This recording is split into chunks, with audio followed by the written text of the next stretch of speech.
Amigos, y estamos de regreso acá en Noticias CBTV. Nuevas manifestaciones se llevaron a cabo este sábado en Florida, en localidades como Wynwood, Sweetwater, Pembroke Pines, Miramar e incluso en las afueras del Resort Trump National en la ciudad de Doral.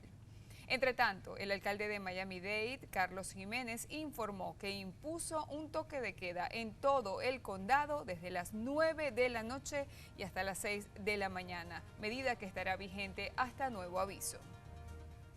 Seguimos en Florida, pues 2 oficiales del Departamento de Policía de Fort Pierce fueron arrestados y acusados de maltrato físico a una persona durante una detención.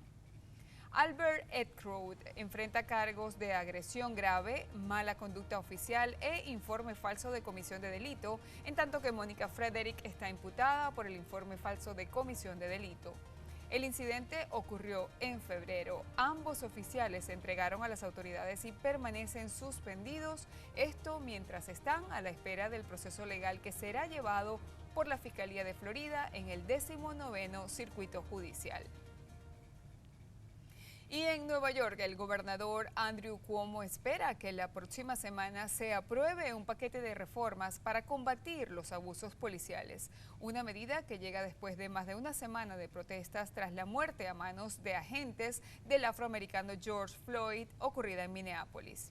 La propuesta, que debe pasar por el legislativo estatal, consta de 4 medidas, empezando por la modificación de una ley que ahora mismo mantiene secretos los historiales disciplinarios de los policías. Además, plantea una prohibición de las inmovilizaciones que pueden provocar asfixia, un problema que se ha denunciado durante años en Nueva York. El paquete legislativo propone además que las denuncias falsas con base racial por parte de ciudadanos sean considerados delito de odio. El cuarto pilar de las reformas, según explicó Cuomo, es ordenar por ley que el fiscal general del estado actúe como fiscal independiente en los casos de homicidios por parte de la policía, algo que ya ocurre por orden ejecutiva desde hace años. Y en otras informaciones, el ex vicepresidente Joe Biden anunció que ya alcanzó los 10.991 delegados necesarios para ganar la dominación demócrata y ser el candidato de ese partido en las elecciones presidenciales el próximo mes de noviembre, en las que se medirá ante el presidente Donald Trump. En un mensaje colocado en la red social Twitter, Biden escribió que a partir de este momento iba a luchar por los votos y a ganar la batalla por el alma de la nación. Pese a la formalidad matemática de haber alcanzado los votos necesarios, la nominación demócrata de Biden se daba ya por descontada después de que el pasado mes de abril se retirara su principal competidor, Bernie Sanders, quien además le dio su apoyo. El presidente de Estados Unidos, Donald Trump, va a ordenar la retirada de 9.500 soldados desplegados en Alemania, esto según un plan todavía no anunciado y del que informa la prensa norteamericana. En la actualidad, Estados Unidos cuenta en Alemania con 34.000 soldados, con lo que la reducción le situaría aproximadamente en 25.000 según este plan, que fue reseñado por The Wall Street Journal. Alemania es el país de Europa con más tropas estadounidenses, seguido de Italia, Reino Unido y España. Hasta el momento no se ha decidido si estos soldados volverán a Estados Unidos o se desplegarán en otros países europeos, e incluso la cifra de soldados a retirar podría variar. Estados Unidos retiró los cargos y dejó en libertad a un banquero iraní que fue hallado culpable por un jurado en Nueva York de lavar millones de dólares del programa de viviendas del régimen chavista. Muchos quedaron sorprendidos cuando Ali Sader, quien fue hallado culpable por un jurado, lo dejaron ir del tribunal sin restricciones.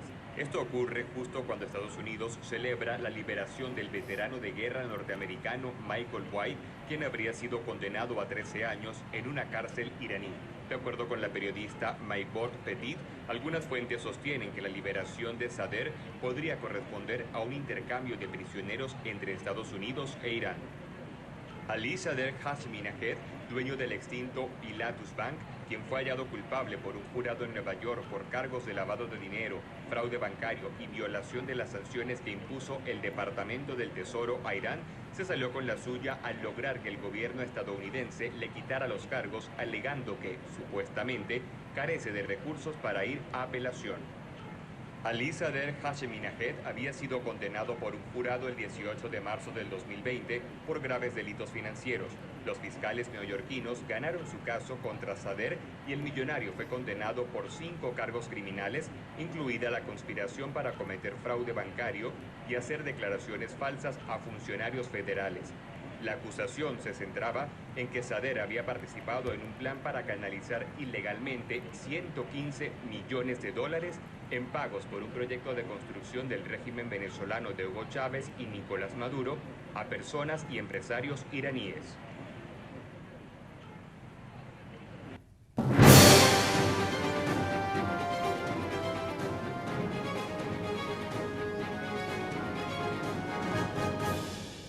La tormenta tropical Cristóbal continúa avanzando hacia el norte a través del Golfo de México con vistas a una posible llegada a las costas de Luisiana este domingo. La humedad de esta tormenta se está alejando del centro, lo que la convierte en una tormenta cargada con fuertes lluvias hacia el este.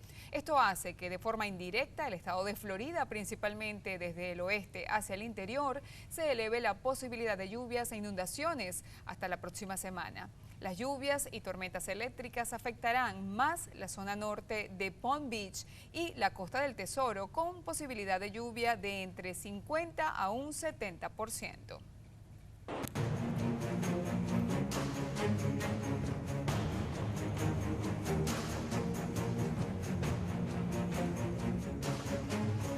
El nuevo coronavirus ha dejado al menos 395.977 muertos en el mundo desde que apareció en el mes de diciembre.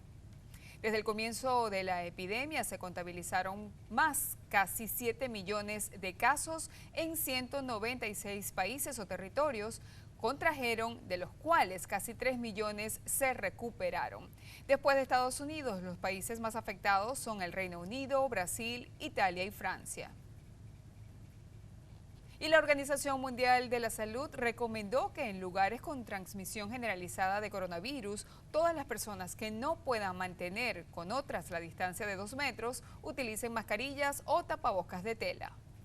La recomendación se aplica a lugares como el transporte público, tiendas o espacios cerrados con mucha gente. En una actualización de su guía de consejos sobre este elemento de protección, la organización considera que a medida de que los países van levantando las medidas de confinamiento y las restricciones de movimiento, es necesario que las personas utilicen mascarillas para protegerse en situaciones en las que no se puede aplicar la distancia social recomendada. Y el presidente de Brasil, Jair Bolsonaro, amenazó con retirar a su país de la Organización Mundial de la Salud al acusar al organismo de actuar con sesgo ideológico mientras los contagios y decesos por el coronavirus siguen en ascenso en ese país y en el resto de América Latina. Bolsonaro aseguró a un grupo de periodistas en Brasilia que su gestión está contemplando seguir los pasos de Estados Unidos y retirarse del organismo al considerar que la Organización Mundial de la Salud estaría trabajando en función de un sesgo ideológico a favor de China.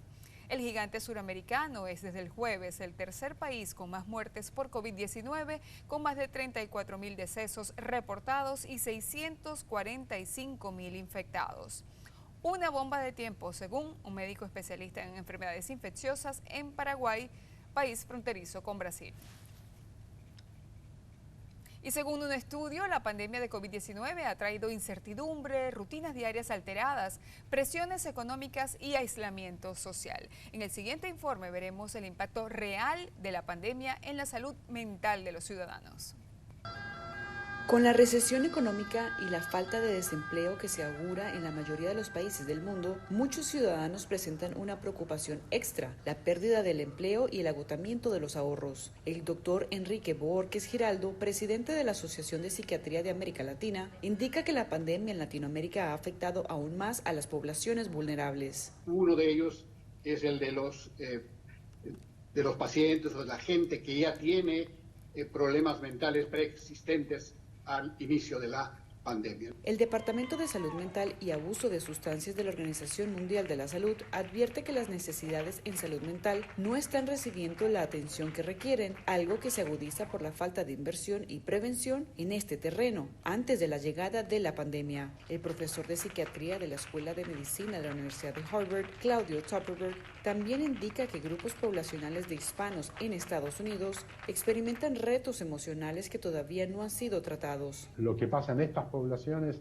es que tienen altas tasas de discapacidad y de muerte vinculadas a COVID directamente. Ambos expertos anticipan que una población a la que se le ha dado poca atención durante la pandemia es a los trabajadores de la salud y que eventualmente estas personas tendrán que enfrentar esas emociones. El personal de la salud no solamente tiene que enfrentar la situación de una patología que no conocemos, una patología nueva, peligrosa, con un contagio muy grande, sino con recursos escasos.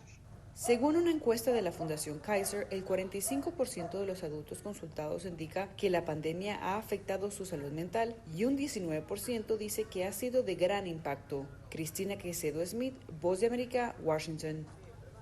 Hacemos una pausa, ya regresamos con mucho más de Noticias CBTV.